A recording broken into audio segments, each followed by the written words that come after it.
La Bundeswehr à l'épreuve du temps, entre ambition réformatrice et inertie bureaucratique. Bienvenue sur Décryptage Allemagne. Je suis ravie de vous retrouver pour analyser les grands enjeux qui façonnent la puissance germanique et son rôle au sein de l'architecture de sécurité européenne. Aujourd'hui, nous plongeons au cœur de la refonte de la Bundeswehr, un chantier colossal qui semble se heurter à une réalité implacable, celle de l'horloge. Face à la dégradation brutale de l'environnement sécuritaire international, de l'Ukraine au Proche-Orient, Berlin tente de réinventer son outil de défense.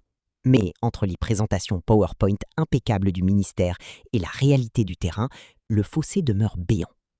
Nous analyserons également cette étrange liste noire de l'OTAN qui circule à Washington et les provocations russes incessantes en mer Baltique qui agissent comme un test de résistance pour l'Alliance Atlantique. L'actualité récente a été marquée par une intervention conjointe très attendue du ministre de la Défense, Boris Pistorius, et de l'inspecteur général de la Bundeswehr.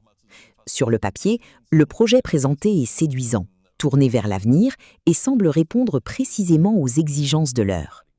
Il s'agit d'une mue profonde, une adaptation nécessaire à un changement de paradigme militaire où les conflits de haute intensité exigent des capacités que l'Allemagne avait, par excès d'optimisme, largement démantelées après la guerre froide. Pourtant, au-delà de la cohérence intellectuelle du plan, une variable domine toutes les autres et suscite l'inquiétude des experts, au premier rang desquels le général à la retraite Roland Katter, le temps. Ce facteur temporel est devenu le juge de paix d'une réforme dont l'urgence ne peut plus être dissimulée derrière des formules diplomatiques. Pendant des décennies, l'Allemagne s'est installée dans une forme de léthargie stratégique, convaincue que les dividendes de la paix étaient éternels. Cette passivité passée se paie aujourd'hui au prix fort. La guerre en Ukraine a agi comme un révélateur brutal, montrant que l'image de la guerre a radicalement changé. Le combat de drones, la lutte anti-drone et la défense antiaérienne sont désormais les piliers de la survie sur le champ de bataille moderne. Or, par un choix que l'on qualifierait aujourd'hui de tragique, l'Allemagne avait purement et simplement supprimé la capacité de défense antiaérienne de son armée de terre. Reconstruire ses compétences à partir de rien, alors que les stocks sont vides et que les lignes de production sont saturées, s'apparente à une course contre la montre dont l'issue reste incertaine. Outre les équipements, la question des ressources humaines constitue le second pilier, peut-être le plus fragile, de cette réforme. L'augmentation des effectifs est un défi herculéen dans une société allemande marquée par le plein emploi et une démographie déclinante. Mais le problème ne s'arrête pas au recrutement. Comme le souligne avec une certaine ironie le général Katter, l'humain et le matériel ne sont rien sans l'infrastructure. Nous assistons aujourd'hui à une situation ubuesque où l'État fédéral tente de racheter en urgence des casernes qu'il avait vendues au secteur privé il y a quelques années seulement. Cette gestion à vue de nez illustre parfaitement le chaos bureaucratique auquel le ministère de la Défense doit faire face pour transformer ses intentions en capacités réelles. Le ministère de la Défense, à Berlin, est souvent décrit comme un paquebot difficile à manœuvrer. Une administration où le conservatisme et la protection des acquis l'emportent souvent sur l'innovation. Ayant servi plus d'une décennie au sein de cette institution, Roland Katter apporte un témoignage précieux et empreint d'un certain scepticisme constructif. Il rappelle que l'Allemagne excelle dans l'art de rédiger des concepts théoriques brillants et des documents de stratégie irréprochables. Cependant, le passage à l'acte est systématiquement entravé par une multitude d'acteurs dont les intérêts divergent. L'appareil administratif lui-même, l'industrie de défense au cycle long, ainsi que les tensions permanentes entre l'État fédéral et les Länder. Chaque projet de réforme subit des retards chroniques, des dépassements de coûts et une dilution des objectifs initiaux. Une tradition bureaucratique que le ministre Pistorius tente aujourd'hui de briser, non sans difficulté.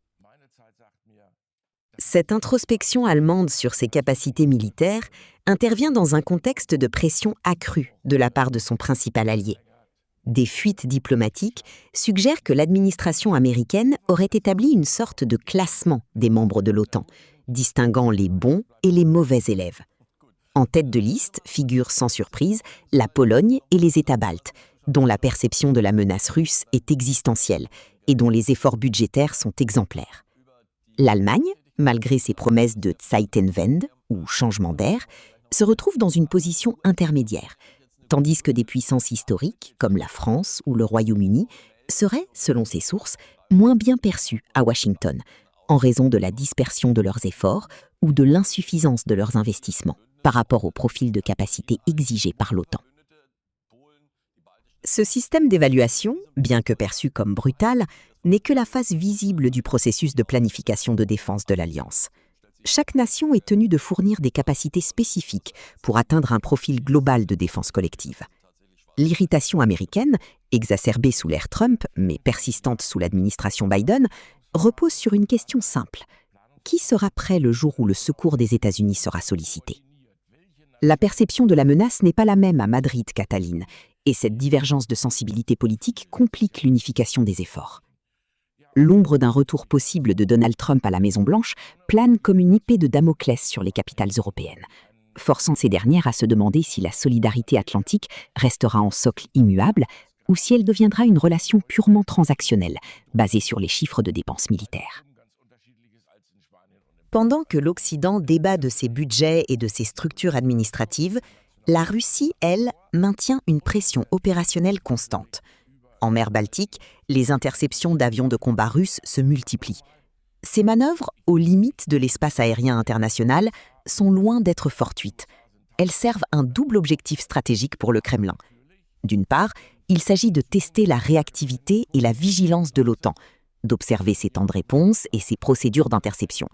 C'est une guerre des nerfs qui vise à évaluer la réalité concrète des capacités dont Berlin et ses alliés discutent dans leur ministère.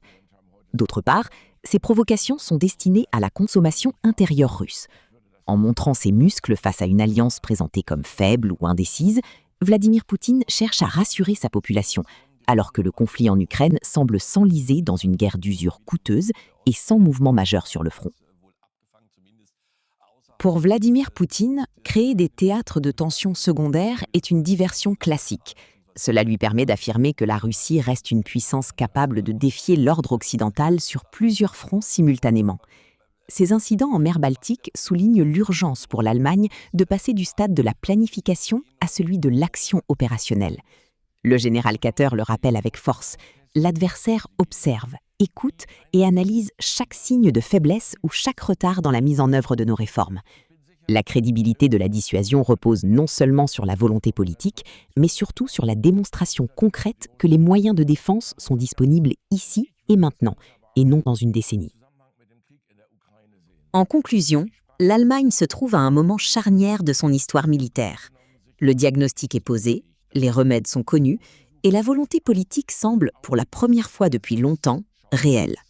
Cependant, le poids de la bureaucratie, la complexité des intérêts industriels et le temps perdu ne se rattrapent pas d'un simple trait de plume.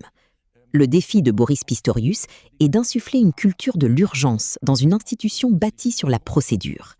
La sécurité de l'Europe et la solidité de l'Alliance atlantique dépendent en grande partie de la capacité du géant allemand à transformer ses concepts en bataillons prêts au combat.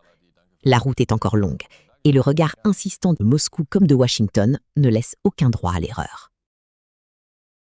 C'était Décryptage Allemagne. Merci de nous avoir suivis pour cette analyse approfondie des enjeux de défense outre-Rhin.